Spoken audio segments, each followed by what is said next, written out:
14 बार राजस्थान के प्रभारी अजय माकन का ऐलान कि अतिशीघ्र होगा मंत्रिमंडल का गठन। आखिर बिरबल की खिचड़ी पकी गई और उसके साथ ही असंतोष का धुआं उठने लगा। राज्य मंत्री ब्रजेंद्र ओला ने सोनिया गांधी से गुहार लगाने के लिए समय मांग लिया और वरिष्ठ विधायक दयाराम जी ने पत्र लिखकर यह कहा कि अहर्ताएं क्या है मंत्री बनने की। जोरीलाल मीणा के तीखे तेवर हो, चाहे साफिया जुबेर का असंतोष हो, खिलाड़ी लाल मीणा का असंतोष हो, चाहे रामकेश मीणा अपने तर्कस के तीर पूर्व पीसीसी के चीफ सचिन पायलट की ओर निकाल रहे हो, सरकार एक बार फिर बिखरी बिखरी नजर आ रही है। इस बिखराव को रोकने के लिए राजस्थान में पहली बार जब से लोकतांत्रिक सरकारें बनना प्रारंभ हुई है, मुख्यमंत्री जी ने अपने 6 विधायकों को अपना सलाहकार नियुक्त किया है। यक्स पर्सन यह है कि जिनको सलाहकार नियुक्त किया उनको कौन से विषय पर सलाह देने में सिद्धहस्त है वो।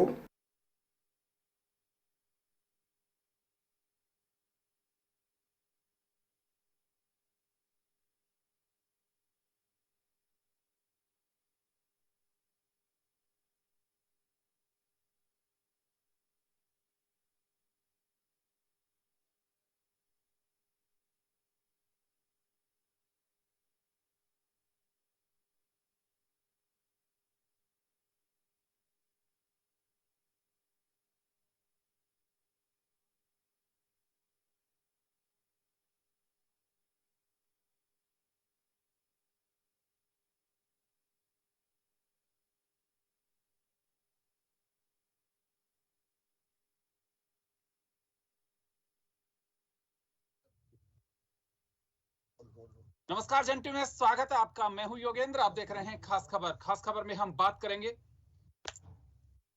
कुछ देर पहले मैं सुन रहा था कि सिर मुड़ानी ओले पड़ गए। अभी तक सलाहकार परिषद का गठन हुआ है और संसदीय सचिवों के लिए कहा जा रहा है, लेकिन विपक्ष आक्रामक है और विपक्ष का कहना है कि गैर संवैधानिक तरीके से सरकार काम करना चाहती है।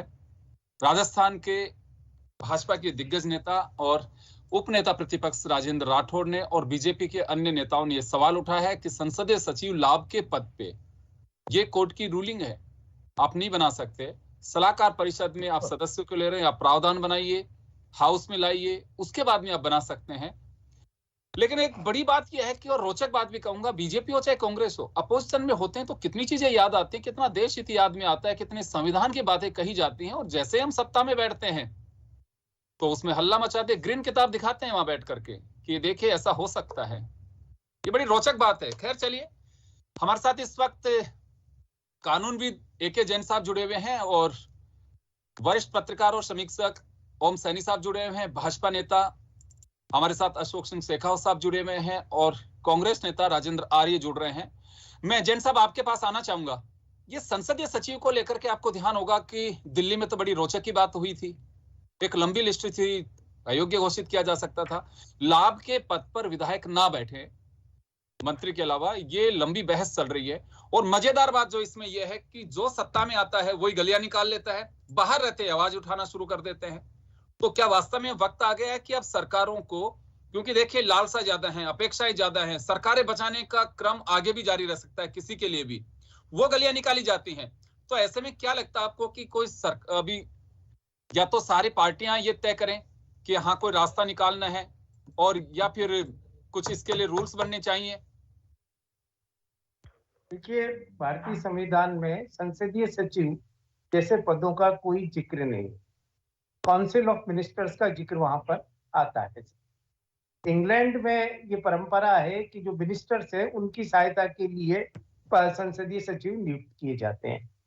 भारत में भी कोई विवाद नहीं था 2006 से पहले, 2004 से पहले का, जब कॉन्स्टिट्यूशन के आर्टिकल 164 में 1A जोड़ा गया और यह तय किया गया कि काउंसिल ऑफ मिनिस्टर्स की संख्या 15% से ज्यादा नहीं होगी। उससे पहले सब जगह संसदीय सचिव नियुक्त किए जाते थे। राजस्थान में भी 1950 में इस बात के प्रावधान किए गए थे। 1956 में इसको डिस्क्वालीफाई, यानी लीगल डिस्क्वालिफिकेशन पर रोक लगाया गया था। और परंतु हर राज्य का अपने अलग अलग कानून संसदीय सचिव के विषय में।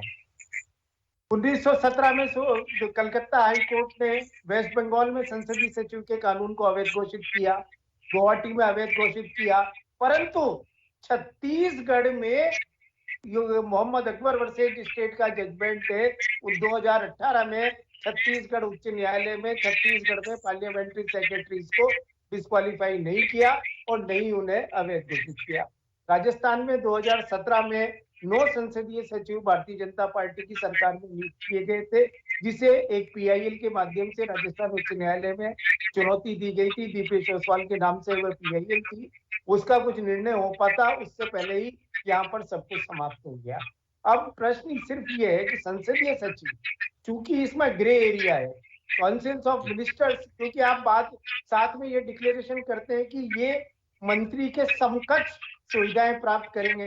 जो मंत्री नहीं है और विधायक और मंत्रियों के समकक्ष सुविधाएं उन्हें दी जा रही है, तो इसी आधार पर दिल्ली में डिस्क्वालीफाई किया गया, मणिपुर में उनको अवैध घोषित किया गया, तेलंगाना में इस पर स्टे किया गया, पंजाब में इसको अवैध घोषित किया गया। सिर्फ एक छत्तीसगढ़ के उच्च न्यायालय के अलावा बाकी सब जगह अवैध किया और सुप्रीम कोर्ट में अब तक इस विषय में कोई फाइनल वर्डिक्ट नहीं आया है, क्योंकि हर स्टेट का अपना अलग अलग कानून है।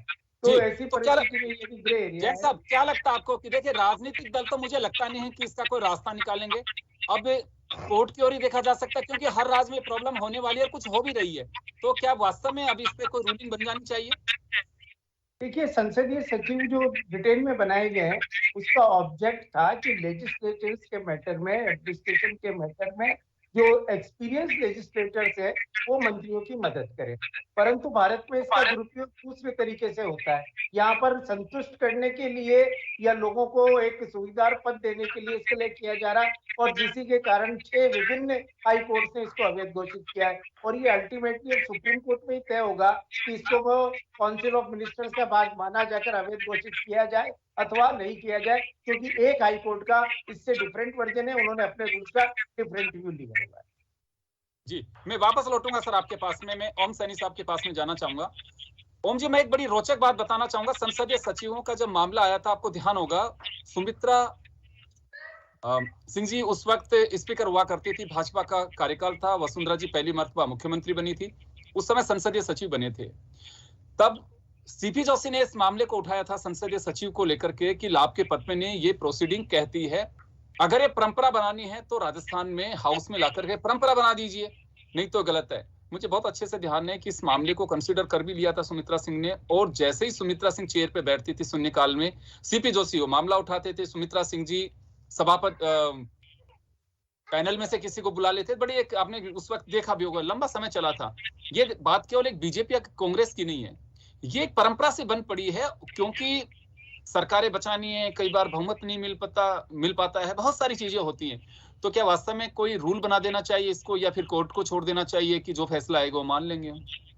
देखिए, प्रजातंत्र की रक्षा के लिए जो सारे सिलसिले थे और ब्रिटेन से प्रारंभ होता है कि किस तरीके से जैन साहब ने बताया कि सांसदों की मदद के लिए या मंत्रियों की मदद के लिए इस तरीके से सेक्रेटरीज बनाए जाते थे, जिनकी बड़ी एक अच्छा ख्याल था ये, और यही ख्याल यहाँ पर। लेकिन इस ख्याल का इस्तेमाल जो प्रारंभ हुआ है वो संतुष्टि के लिए जो प्रारंभ किया गया कि अपने साथ में जोड़ करके लोगों को जो रखना है उनको कुछ न कुछ लाभ का पद दिया जा सकता, तो इसे लाभ का पद बना दिया।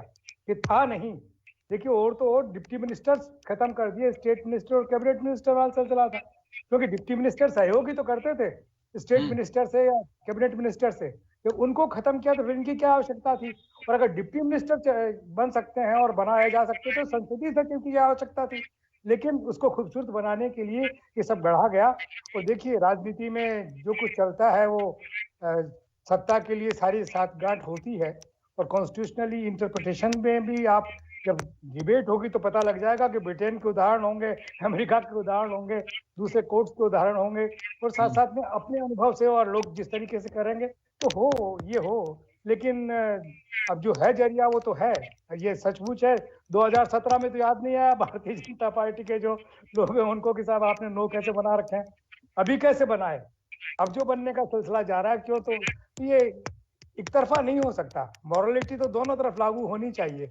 अब विपक्ष में है तब भी होनी चाहिए और जब सत्ता में है तब भी होनी चाहिए। तो यकीन जब नैतिकता का ख्याल तो तब आता है जब सत्ता से बाहर आप होते हैं, नैतिकता का ख्याल उस वक्त नहीं आता जब सत्ता में होते हैं। सत्ता में तो सत्ता को बनाए रखने के लिए आप लगातार प्रयास किए चले जाते हैं। मैं वापस आ रहा हूं आपके पास में, वापस लौटूंगा। अशोक सिंह जी हमारे साथ में है। अशोक जी, बीजेपी आरोप लगा रही है कि लाभ के पद पे आप विधायकों को नहीं बैठा सकते। दिल्ली में भी आप लोगों का ये एजेंडा रहा, लेकिन बड़ी प्रॉब्लम यह है कि हर पार्टी यही करती आ रही है। आप लोगों ने भी किया है, ये पहले भी किया, जब पहला कार्यकाल वसुंधरा जी का रहा तब भी किया, और उससे पहले कांग्रेस ने भी किया। एक पार्टी नहीं है कि, तो जब मॉरलिटी की बात की जाती है तो चारों तरफ से होनी चाहिए। राठौड़ साहब, जब मुझे ध्यान है कि वसुंधरा जी का पहला कार्यकाल था, उस वक्त संसदीय कार्य मंत्री उस वक्त भी थे। जैसे ही कोई बात आती थी तो ये उठ करके उसे खारिज करने की कोशिश करते थे। तो क्या वास्तव में सवाल वाजिब है, इसमें कहीं कोई डाउट नहीं है, लेकिन सभी राजनीतिक दलों को लगता है आपको कि हाँ, तय करना चाहिए कि अब हम इस लिमिट से बाहर नहीं निकलेंगे, क्योंकि राठौड़ साहब कह रहे हैं कि 30 का बनता है हमारे यहाँ पे कोटा, जो कंप्लीट हो चुका है। आप 15% मंत्री बना सकते हैं, इंक्लूडिंग चीफ मिनिस्टर, तो वो 30 होते हैं। 30 का कोटा पूरा हो चुका है। यहाँ बिल्कुल राठौड़ साहब सही कह रहे हैं। अब आप किसी को भी लाभ के पद पे नहीं रख सकते। उन्होंने 2 सवाल खड़े किए संसदीय सचिवों के और सलाहकार परिषद, जिसमें उन्हें लगता है कि राज्य कैबिनेट मंत्री का दर्जा दिया जाएगा उनको। ये प्रावधान में नहीं है, और अगर ये प्रावधान बनाना है तो हाउस में आना चाहिए। ये आपको लगता है कि हाँ, सर्वदलीय बैठक करके तय कर लेना चाहिए कि बिल्कुल अब ये ढर्रा नहीं चलेगा?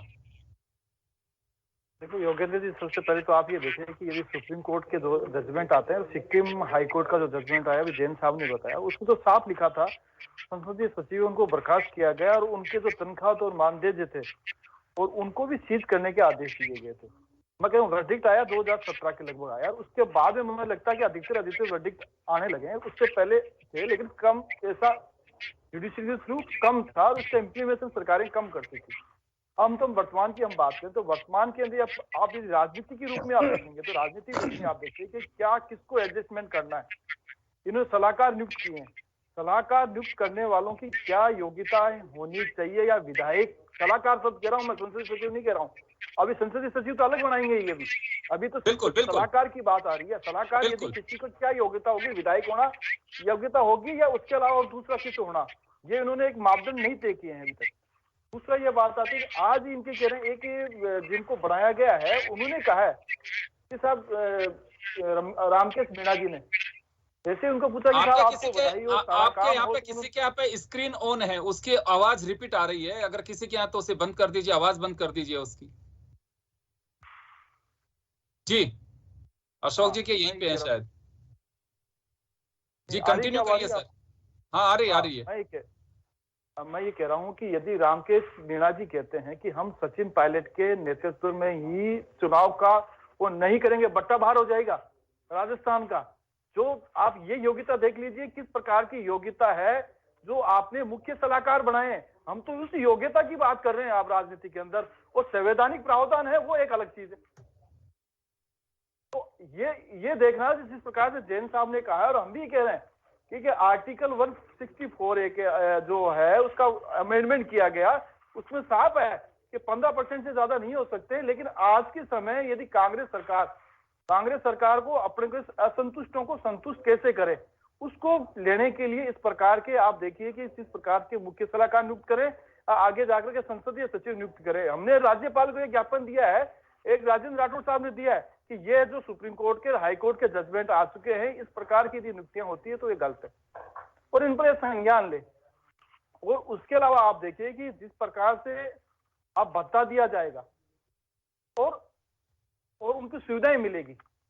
सलाहकार किसी को कर सकते हैं, लेकिन आप भत्ता उसको कैबिनेट के अनुसार करोगे आप, तो गलत। आप ये कहेंगे कि बीजेपी गवर्नमेंट में क्या हो रहा था, अब क्या हो रहा। मैं कह रहा हूँ आज के समय जो वर्डिक्ट जो आया हुआ है वो कांग्रेस को देखना है कि हम संतुष्टों को और असंतुष्टों को क्या करना है।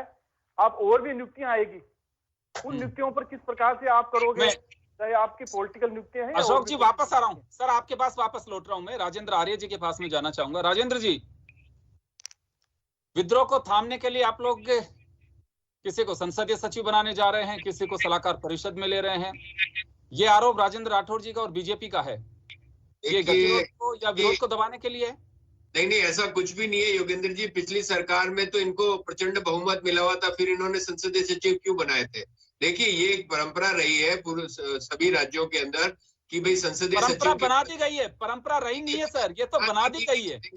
देखिए योगेंद्र जी, सत्ता के विकेंद्रीकरण के लिए और उनमें ज्यादा अनुभवी लोगों की भागीदारी करने के लिए ये एक प्रक्रिया है और इस प्रक्रिया को कोई भी नजर नहीं कर सकता। हाँ, यहाँ पर जब ये सारे मामले जैसे कोर्ट में जाते हैं तो उसके लिए एक लेजिस्लेशन का विषय है कि इस पर कानून बनाकर और एक सीमा तय कर दी जानी चाहिए। ये समय आ गया है कि बार बार ये मैटर कोर्ट में जाके मतलब इसके ऊपर चुनौती दी जाती है, तो उस तरीके के मैटर है तो इनको कानूनी जामा भी पहना दिया जाना चाहिए। विधानसभाओं को ये हक है, संसद को ये हक है कि वो इस तरीके के कानून बना के एक तय समय सीमा तय सीमा कर सकती है।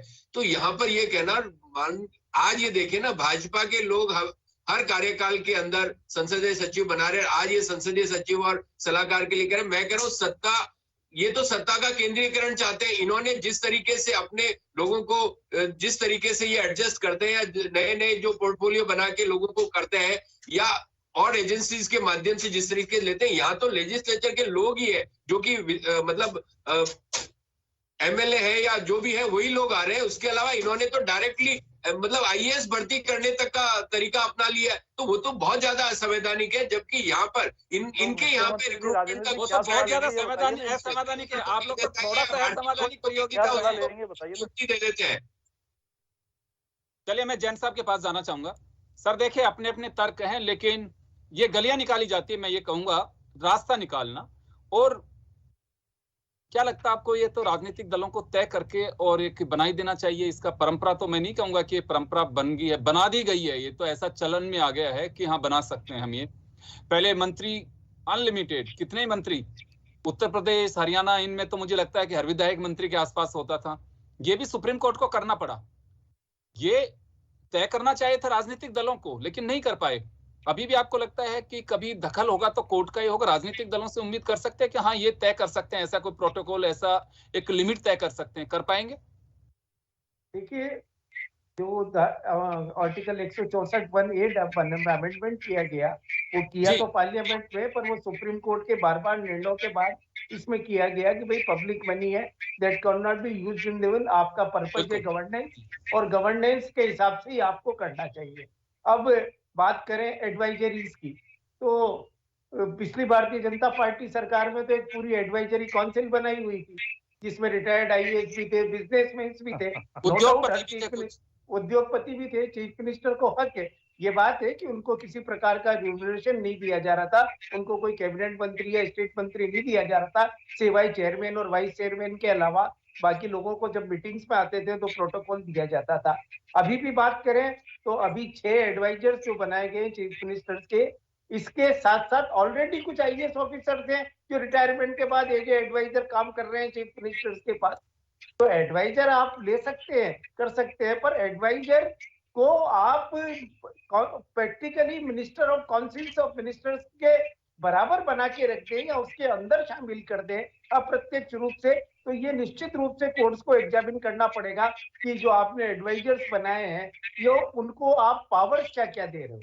जहां तक सुविधा देने की बात है वो एक अलग विषय है, पर आप उनको पावर्स क्या क्या दे रहे हो। क्या आप उनकी पावर्स एक मिनिस्टर्स के पावर के रास्ते में कहीं क्रॉस हो रही है या कहीं टकरा रही है? और अगर ऐसी स्थिति आती है तो निश्चित रूप से ये अप्रत्यक्ष रूप से ministry of council of ministers को बढ़ाने का हिस्सा हो जाएगा और साथ में लाभ का पद हो जाएगा, क्योंकि आपको उन्हें अतिरिक्त सुविधा दे रहे हो जिस लाभ के पद के कारण दिल्ली के 21, क्योंकि हालांकि दिल्ली में इस वजह से नहीं किया गया था कि 21, दिल्ली में इसलिए किया गया था कि गवर्नर ने उसको अनुमति नहीं दी थी, बिना लेफ्टिनेंट गवर्नर की अनुमति के, परंतु मणिपुर में लाभ का पद माना गया है, कर्नाटक में लाभ का पद माना गया है, वेस्ट बंगाल में लाभ का पद माना गया है।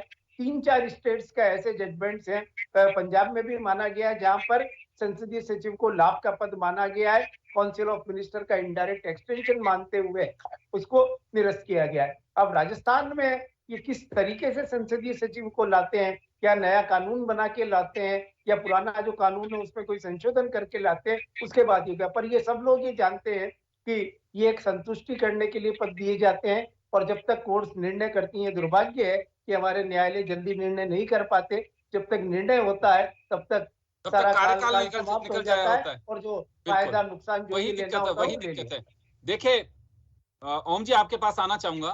हमारे यहाँ जी। पे लोकतंत्र के पवित्र मंदिरों को चलाने की जिम्मेदारी चुने हुए जनप्रतिनिधियों के पास में, जो राजनीतिक दलों से ताल्लुक रखते हैं, इंडिपेंडेंट है लेकिन उन्होंने राजनीति होती है। वो दल बदल आया, निश्चित रूप से सबकी एक तरह से मांग रही, उस समय बहुत अच्छी बात है कि दल बदल नहीं होगा।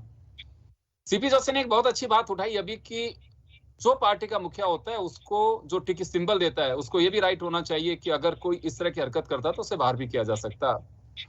तो क्या वास्तव में अभी इस ओर जाना चाहिए? दल बदल में भी रास्ते निकाल लिए गए कि चल दल बदल लगेगा, साला रिजाइन कर दीजिए, काम खत्म, कोई बात नहीं, दोबारा चुनाव करा लेंगे हम। कुछ ऐसी चीजें हैं। तो ये देखो मॉरलिटी की बात होती है कि आपको नैतिकता के साथ में कंप्रोमाइज नहीं करना चाहिए अगर लोकतंत्र की मजबूती बनाए रखनी है तो, नहीं तो फिर यही कर दीजिए। अगर इसी तरह से है तो जो विधायक है सभी को कुछ ना कुछ दे दीजिए। देखिए, हमारे देश के प्रजातंत्र में ये सवाल बहुत लंबे अरसे से चल रहा है, क्योंकि हमारे जो चुने हुए प्रतिनिधि हैं, चाहे वो सांसद हों चाहे विधायक हों, और वो जो जिस तरीके से सारा अपना कार्य अंजाम देते हैं, उसमें ये ख्याल कहीं भी नहीं होता कि पॉलिटिकल मॉरलिटी तो जो एक चीज है जिसको कि राजनीति शास्त्र में बड़े सम्मान से देखा जाता है और जिसका अनुकरण करने की बात की जाती है। और इसीलिए ब्रिटेन का और अमेरिका के इंस्टीट्यूशंस का हम लोगों ने बड़ा अडेप्ट किया कि वहाँ की जो परंपराएं वैसी हमारी भी कुछ परंपराएं होनी चाहिए। लेकिन उन परंपराओं को हम तिलांजलि दे देते हैं उस वक्त जब हमारे अब खुद के मतलब सत्ता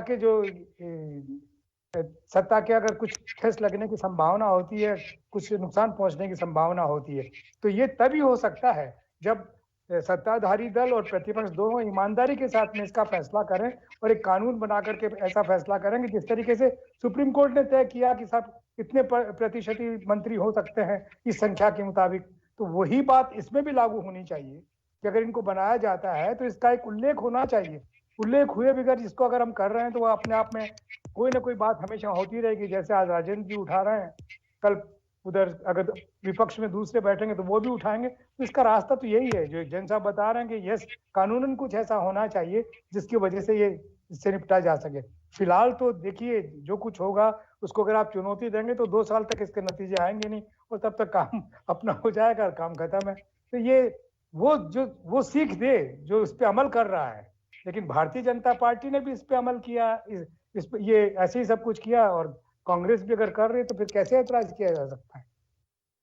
अशोक जी बस बात यही है, कदम आप अच्छा उठा रहे हैं, आपका ऑब्जेक्शन भी वाजिब है, लेकिन ऐसा बीजेपी भी नहीं करती। दिक्कत यह है तो सभी को करना चाहिए। नजीर तो तभी पेश होगी कि चाहे देखिए कितनी भी परेशानी हो। अटल बिहारी वाजपेयी नजीर के रूप में कहूंगा मैं, वो चाहते वोट ले सकते थे और स्पीकर का वोट पे काउंट करा सकते थे, लेकिन उन्होंने कहा कि सरकारें आएंगी जाएंगी चले जाएंगे लेकिन लोकतंत्र जिंदा रहना चाहिए, और उसकी उन्होंने पैरवी की। आज उनको मिसाल के रूप में देखते हैं कि अटल बिहारी वाजपेयी वर्तमान तरीकों से अगर देखें, चाहे वो किसी स्टेट की गवर्नमेंट हो या पिछले कुछ समय से चुनी सरकारें, कोई भी चाहता सरकार बचाने में एक वोट के लिए कोई बड़ी बात ही नहीं होती, लेकिन अटल बिहारी वाजपेयी ने बाहर का रास्ता अपनाना ज्यादा बेहतर समझा बजाय उस पोजीशन के।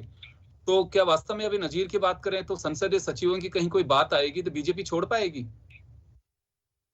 देखो कि आगे की बात अलग बात आती है, लेकिन आज के वर्तमान समय में ओम जी ने तो ये चीज तो स्वीकार कर ली कि अनकॉन्स्टिट्यूशनल है, असंवैधानिक रूप से इन्होंने नियुक्तियां करी है, और इन्होंने कहा कि बीजेपी ने किया है तो कांग्रेस भी कर रही है। मतलब कांग्रेस जो अनुसरण करना चाह रही है कि साहब 2018 से पहले संसदीय सचिव नियुक्ति तो हम भी करेंगे और असंतुष्टों को साथ लेंगे। जो गलत है वो गलत है। हो रहा वर्तमान की बात करें अपन, वर्तमान में सुप्रीम कोर्ट के जजमेंट है, सारे जजमेंट है, इनके खिलाफ आए तो आप कैसे करोगे? ये मैं ओम जी की बात को एकदम सही कर रहा हूँ कि ओम जी ने सही कहा है कि वर्तमान गवर्नमेंट गलत कर रही है। दूसरा जैन साहब ने आपने ये बताया कि सीपी जोशी जी ने कहा था, सीपी जोशी जी ने कहा था कि साहब ये इस प्रकार की नियुक्तियां हो रही है वो गलत है। आज सीपी जोशी जी क्या है, आज विधानसभा के आप अध्यक्ष है, तो गहलोत साहब को थोड़ा सलाह दे कि आप अनकॉन्स्टिट्यूशनल काम कर रहे हो। नहीं, आप पूरी बात सुनिए अशोक जी, उनका ये ऑब्जेक्शन था कि राज्य मंत्री के दर्जे के रूप में आप दे रहे हैं, लेकिन उनको प्रभारी मंत्री के रूप में नहीं बना सकते। संसदीय सचिवों को प्रभारी मंत्री का जो बना दिया गया था वसुंधरा जी के वक्त पे, उन्हें यह कहा गया था कि ये प्रभारी मंत्री नहीं बन सकते। भवानी सिंह जी राजावत, ओम बिरला जी ने प्रभारी मंत्री बनाया गया था। कैबिनेट नहीं योगेंद्र जी, कैबिनेट मंत्री का आपने दर्जा दे दिया तो सारे राइट अपना भी आ गए उसके पास में। नहीं, वो प्रभारी मंत्री नहीं रह सकते, प्रभारी मंत्री नहीं रह सकते। उन्हें ये तो जिलों आप के कैबिनेट प्रभारी का दर्जा मंत्री नहीं देने बनाया के जा ये तो सकता। कहते हैं कि सब सलाहकार ले रहे हैं, जैसे कोई रिटायरमेंट अधिकारी होता है या कोई दूसरा भी होता है उसको ले रहे हैं तो ले लीजिए, कौन मना कर रहा है? इन कैबिनेट का आप दर्जा दे रहे हो और उसके जो रूल्स जो फ्रेम किए हुए हैं उसके अकॉर्डिंग वो काम करेगा, तो उसके लिए ऐतराज है। तो सीपी जोशी जी का तो कहना माने, जो आपने कई सालों पहले कहा था। मुझे लगता है कि ओम जी ज्यादा बता सकते हैं इसके बारे में, सीपी जोशी जी के बारे में। चले, मेरा एक आखिरी सवाल राजेंद्र आर्य जी आपसे होगा। बात देखिए नैतिकता की है, और नैतिकता में मुझे लगता है कि जो कद्दावर नेता बैठे हुए हैं, चाहे प्रदेश में हो चाहे देश में हो, वो बहुत बेहतर तरीके से समझ सकते हैं। लेकिन अब मुझे जो लगता है कि वो अवसरवादिता होती है कि जिसको जैसे अवसर फिट बैठता है वो उसी तरह से अपने ढर्रे को ढांचा बना लेता है। ये हम ये कहें कि एक ऐसा यहाँ पे एक वास्तुविद हो गए हैं कि वो ढांचा ऐसा तैयार कर लेते हैं कि फिट कौन सा रहेगा। वैसे ही नियम कितने बना दीजिए, रास्ता फिर भी निकल जाएगा। हमारे यहाँ जुगाड़ कल्चर हमारे यहाँ बहुत हावी है, और नीचे से लेके ऊपर तक। तो ये आप बना भी देंगे तो कोई को रास्ता निकल जाएगा, क्योंकि सबसे पहले जरूरी है सरकार बनाना। क्योंकि हर व्यक्ति भाषण देता है कि दागी बागी ये नहीं चलेंगे, लेकिन जिताऊ होना, चाहे वो दागी हो चाहे बागी हो, एक मूल मंत्र बन गया है। हाँ, वो मूल मंत्र बन गया है कि कुछ नहीं यार, केस वेस कोई फर्क नहीं पड़ता, ये तो जनहित के मुद्दे थे, इस वजह से हो गया। बड़ी गजब की बात बताता हूँ, एक इंटरव्यू मैंने देखा, उससे सज्जन के मर्डर के मामले, रेप का मामला,